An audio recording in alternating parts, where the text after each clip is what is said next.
Hey, women's health chatterers. I am continuing our topic this week with stress management.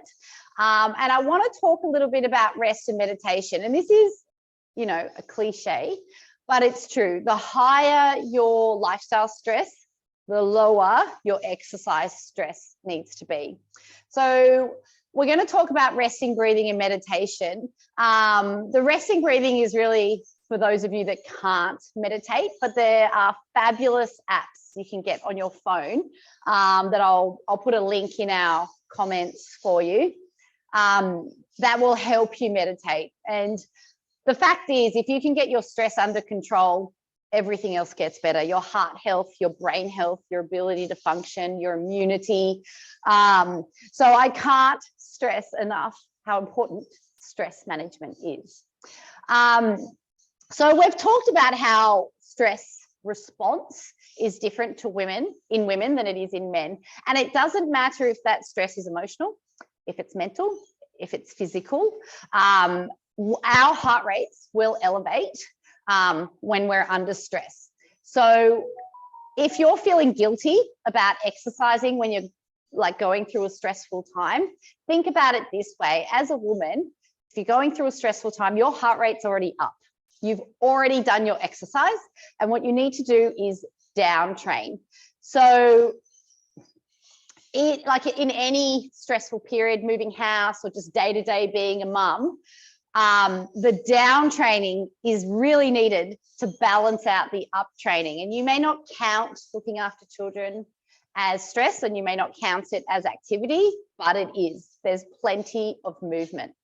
So just to help you feel good about this even more, deep or slow breathing has been shown to be equally positive in terms of health benefits in its effect on your heart and your brain as moderate cardiovascular activity. So that goes for heart health, but also fat loss, et cetera, et cetera. If you can meditate, do. And there's lots of different kinds. There's chanting, binaural beats, guided meditations, mindfulness, moving meditations, Tai Chi, yoga, et cetera, that you can do to bring yourself down again. You can combine rest and breathing, obviously, and yoga and restorative poses in the one movement. So there's two I've got to show you here. One is lying down with your feet up. So you can do this on the couch with your feet on the armrest, or you can do it with your feet up against the wall. If you're doing it on the power plate, the higher the setting, the better. So if you can do it on, say, 50 hertz, and if it's comfortable on high, do. If you have a move, just go right up to level 9.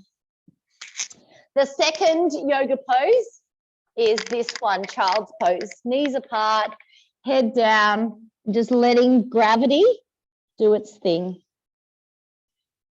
And then if you can hold each of those for a minute or so each, that's ideal. The hormonal benefits of restorative poses start to occur after 2 minutes, okay?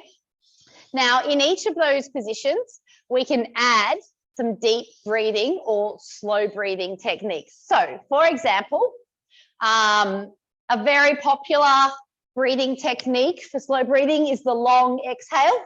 So we go in for 4 and we go out for 8.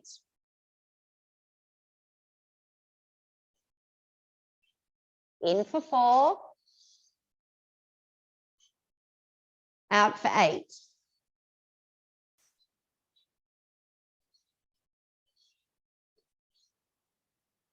And then if you can incorporate some kind of like throat or sound in your mouth, even better.